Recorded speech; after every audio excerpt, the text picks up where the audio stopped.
I've decided to split the $5 million between my mom and me. This decision came right after my dad's funeral. Bob, who had looked through the inheritance papers without asking, said to me, "Elena, don't be greedy." At that moment, I thought to myself, finally, I can quit my job and be thankful for the old man. But then Bob called him a doddering old man. I couldn't help but blurt out, "Are you talking about my dad?" while ignoring my shock. Bob and my mother-in-law were already excitedly talking about buying a new car and going shopping. With everything going on, I couldn't hold back my emotions any longer. I was about to burst, on top of all the housework, asking for money, and then them insulting my dad. I just couldn't live with Bob and my mother-in-law anymore. Holding back my anger, I forced a smile and said, "Sure, feel free to use the money as you and my mother-in-law see fit." I am Elena Anaya, a 40-year-old housewife working with my husband. My parents, both doctors, ran a well-known clinic in our hometown. As their only child, I was deeply loved. After finishing Commonwealth School, I got a job at a big pharmaceutical company. Though my parents wished I had become a doctor, they supported my choice. 12 years ago, my mother died in an accident, leaving me and my father heartbroken. During that tough time, Bob, who was then my boyfriend, supported me. We met through a friend and got engaged 4 years after my mom's death. Bob worked in the food and beverage sector and earned less than me, but I believed we could face any challenge and be happy together. My dad was very happy for us.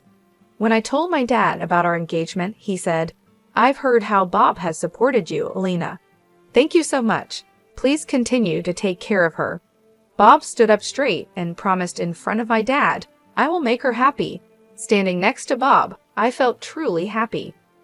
The next week, we went to Bob's family home to announce our marriage. His mother, who wore a lot of makeup and was divorced from Bob's father, looked me over critically. "Marriage, huh? You're Bob's choice. Isn't she a bit plain for you? And she's older, right? Wouldn't a younger and prettier girl be better for you?" Bob quickly replied, "Mom, you know M Pharmaceuticals, right? Elena works there. Her father is a doctor and runs his own practice." I expected Bob to talk about my personality, but instead, he talked about my job and my dad's status. Hearing this, his mother's attitude changed. "Oh, Bob, you should have mentioned these important things earlier. That changes everything. I happily approve of the marriage. Nice to meet you, Elena." "Thank you." After getting approval from Bob's mother, Bob was very happy. However, I felt uneasy even though everything was going smoothly with our plans to get married. When we were about to register our marriage, my dad, who is a doctor and real estate investor, gave me an apartment in a luxury building in San Diego City as a wedding gift. I told Bob, "Dad has given me this apartment as a wedding gift, but it's our new home. Let's live here happily and peacefully together." Bob smiled, and we started our married life. However, after getting married, I realized something unsettling. Bob, who had lived with his parents until then, was almost incapable of doing household chores. He couldn't cook, didn't know how to use the washing machine, and showed no interest in learning. He would leave his garbage scattered around, not bothering to clean up. While I wanted us to share household responsibilities, Bob's careless attitude increased my frustration. In the first year of our marriage, I managed all the household responsibilities, even though I had some complaints and since we were still in the honeymoon phase. But with the exhaustion from work and the struggle to keep up with chores, I reached my limit in our second year. I decided it was time to have a serious talk with Bob about sharing household duties. I bravely shared my unhappiness with Bob, but to my disappointment, he responded without any appreciation or thought, saying, "I'm tired from work too. You're much better at chores than I am, right? It's better if you do them since I'm not good at it." Just like that, Bob hardly helped with the chores, and I continued to handle most of our household duties. But that wasn't the only issue. After marrying Bob, I found out his mother also had some strange ideas. Bob wasn't really into celebrating occasions, so I decided to send a quality scarf and some carnations to his mother for Mother's Day. Even though I picked a nice scarf from a department store, his mother called me displeased.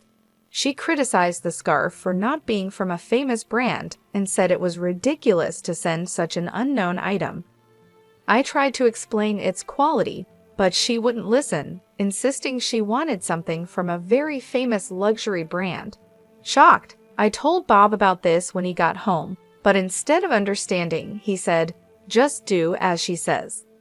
Bob didn't support me, and from then on, we started giving his mother cash as she demanded.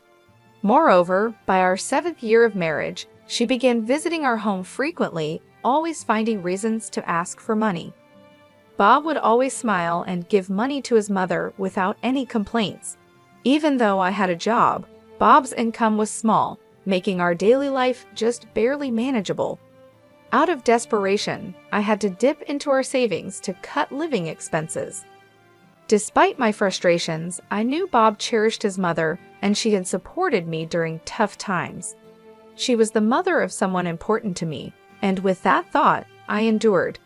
Now, in our 10 years of marriage, I continue to handle all the household chores and keep giving money to my mother-in-law.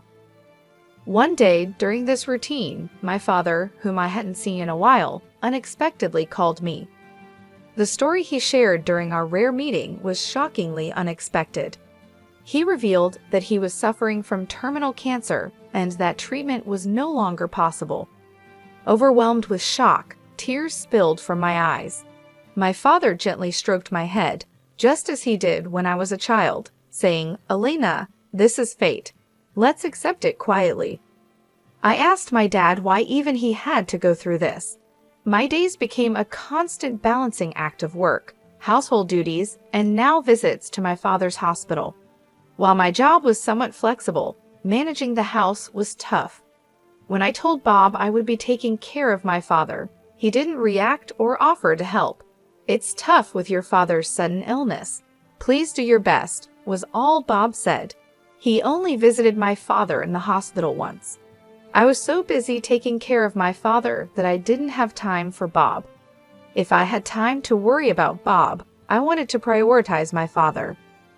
One day, as my father lay in his hospital bed, he suddenly asked, "Elena, how is your marriage with Bob going?" Caught off guard, I thought about Bob's attitude at home and his mother's behavior. I couldn't answer properly. Seeing my hesitation, my father seemed to understand and told me, "Elena, you don't have to endure this. Think about your happiness. Don't worry, you won't have any hardships after I'm gone." I couldn't hold back my tears, and my father silently and firmly held my hand. 5 months later, the inevitable happened. My father passed away quietly. Engulfed in immense sorrow, I started arranging the funeral.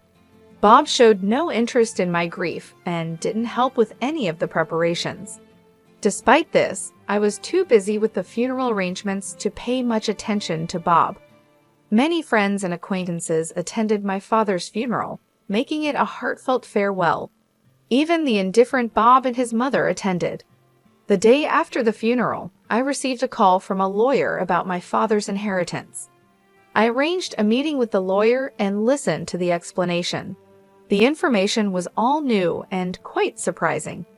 After deducting taxes, like inheritance tax, my father's estate amounted to over $5 million. He had not only earned income as a doctor, but also made real estate investments, leaving behind such a vast fortune, all of it to be inherited by me, his only daughter.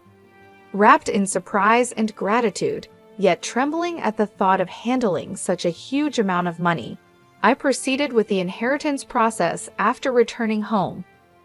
I laid out the documents I got from the lawyer on my desk and started reading them. I was so tired that I ended up dozing off on the sofa for a bit. When I woke up, I heard Bob and his mother talking happily in the distance. "Huh, Bob and Mom too? When did you come?" I asked as I got up. Bob came over with a big smile and said, "Yes, Elena, well done." Confused by his sudden excitement, I noticed the inheritance papers in Bob's hand. Wait, don't just read those without asking, I said, shocked and upset that Bob had looked through the documents without permission. I raised my voice at him, but my mother-in-law, not bothered at all, happily chimed in, "Wow, an inheritance of $5 million. Isn't that amazing? Now we can live comfortably for the rest of our lives." Confused, I couldn't understand why she would say that so suddenly. Then Bob turned serious and continued, "By the way, about this $5 million, I've decided it will be split between me and my mom." It was right after my father's funeral. Bob, having looked at the documents related to the inheritance I was supposed to receive without permission, said to me, "Elena, don't be too greedy. Oh, now I can finally quit my job. I have to thank that doddering old man." "Are you talking about my dad?" I accidentally said out loud. "Well, anyway, let's proceed with the inheritance process and get the money into our joint account as soon as possible," Bob said, ignoring my confusion. At that moment, Bob and my mother-in-law were excitedly talking about buying a new car and shopping. I couldn't hold back my emotions any longer. I was on the verge of exploding. Being burdened with household chores, asked for money, and to top it off, they insulted my father. While holding back my anger, I replied with a forced smile, "Sure, use the money, you and my mother-in-law, as you wish." Hearing this, my mother-in-law, seemingly satisfied, cheerfully said, "That's the spirit, Elena," quick to agree. "Now make sure you work hard and earn money." "I don't want our savings to go down, so work hard," she said. I just nodded and pretended to listen to her selfish words. After that, Bob and my mother-in-law started spending money like crazy. Bob quit his job quickly, and my mother-in-law practically moved in with us, staying at our house all the time. They would leave in the morning and come back with expensive brand items. The 5-star restaurant we went to today wasn't as great as I expected. Yes, it was a bit disappointing for us, the sophisticated ones, they would say, acting like they were rich celebrities and dumping all the housework on me as if I were a maid. Bob seemed to think my father's inheritance would be available right away. He carelessly withdrew money from our joint account, and my savings of $300,000 dwindled rapidly. When I complained about their excessive spending, Bob just laughed it off, saying, "What are you talking about?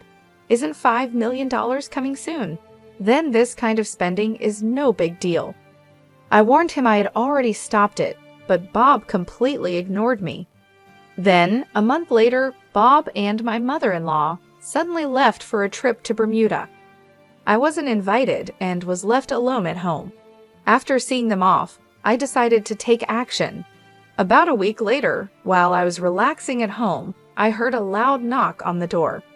Wondering what was happening, I glanced at the intercom monitor and saw Bob and my mother-in-law, both dressed in aloha shirts, standing at the front door. What do you want?" I asked calmly and coldly with anger. Bob yelled, "What are you even talking about? Why won't the door open?" Seeing Bob and my mother-in-law confused as to why the door wouldn't open, I confidently answered through the intercom, "Well, I changed the locks on the door, so of course it won't open." "What? Why?" Bob exclaimed. "Let's talk over this calmly at the nearby cafe." "Please go ahead. I'll join you shortly," I suggested. Bob and his mother, after shouting in front of the entrance, seemingly realized it was futile and soon headed to the cafe. Once I confirmed they had left, I felt a moment of relief. I went to the cafe and saw Bob and his mother already there, waiting angrily. "Hey, what's this about? Did you change the locks? Hand over the new keys right now," Bob demanded. "There's no need for me to give you the new keys. You both need to leave that house," I calmly told Bob and his mother. Facing a visibly angry Bob, I showed him a piece of paper. It was a divorce petition I had already filled out. "Divorce? You're serious about divorcing me?" His mother was equally shocked and confused. "Elena, why has it come to this?" I spoke quietly to the two of them, who were panicking and flustered. With the way you've been spending money every day, are you sure your finances are okay? What money? Of course, it's fine, Bob snapped back, spitting as he spoke.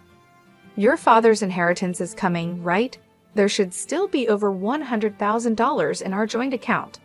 Look, I'll show you right now. Saying this, Bob took out his smartphone and opened the banking app to check the account. Suddenly, his expression changed. What? What's this? Why is the money gone? It was there just the other day, Bob exclaimed. Hearing Bob's words, his mother also hurriedly looked at her phone, her face showing confusion. I revealed the truth to them as they were panicking, not understanding the situation. Of course, it's gone.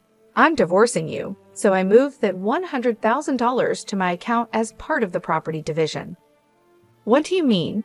Bob's face turned to anger for a moment, but then he smirked, as if remembering something.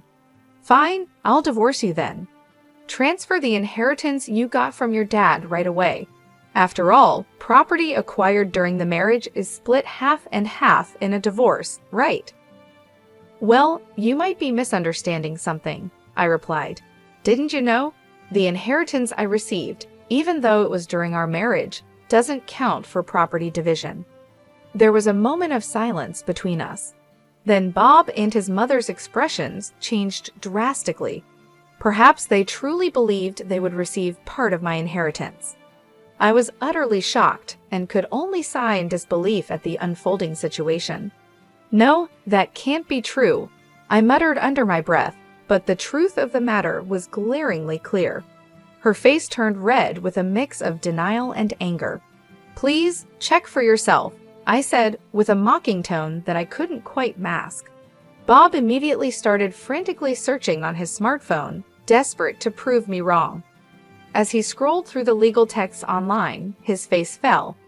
It says here that property inherited by one spouse from a parent is considered separate property, therefore it's not subject to division and can't be split between the spouses.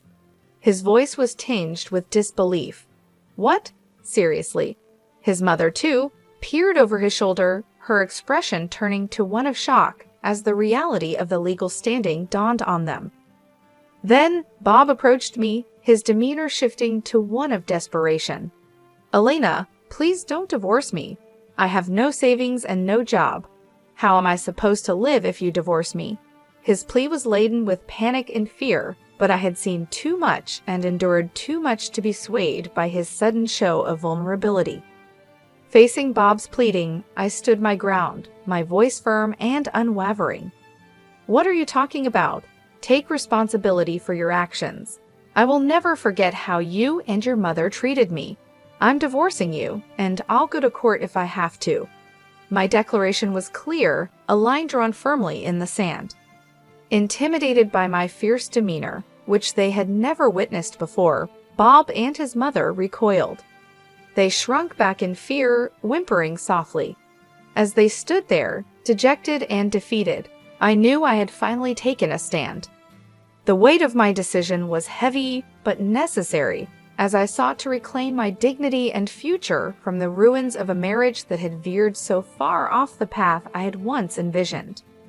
After walking out of the cafe, the divorce proceedings between Bob and I proceeded without major obstacles. The $100,000 I had shifted from our joint account was acknowledged as part of the division of our marital assets. Over time, I managed to legally compel Bob and his mother to vacate my house. This was a relief as Bob, having already squandered the money from our marital division, found himself in a precarious financial state. He was penniless and increasingly overwhelmed with a mountain of bills, stemming from lavish expenditures on their overseas trip and various other expenses charged to his credit cards. As Bob's financial troubles escalated, he sank deeper into debt. Both he and his mother were forced to take on additional loans just to keep up with their mounting bills. Eventually, they moved into a rundown apartment, a stark departure from their previous luxurious lifestyle. They now find themselves working exhaustively every day to manage their debts, a situation that has been a profound and shocking adjustment for both.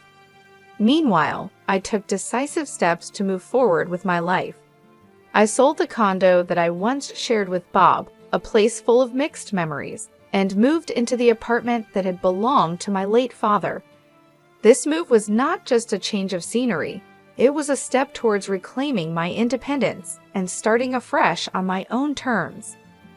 In this new chapter of my life, I continued my work as before, maintaining the same job that had always given me a sense of stability and purpose. However, with the inheritance I received from my father, my financial situation became significantly more comfortable. This financial security has allowed me to live without the constant stress of monetary concerns that once plagued my marriage with Bob. Living in my father's apartment has brought a new sense of peace and continuity to my life. Every day, I wake up with a heart full of gratitude for the man who not only raised me with love, but also ensured that I would be secure after he was gone. This gratitude has inspired me to approach life with a renewed sense of purpose and determination.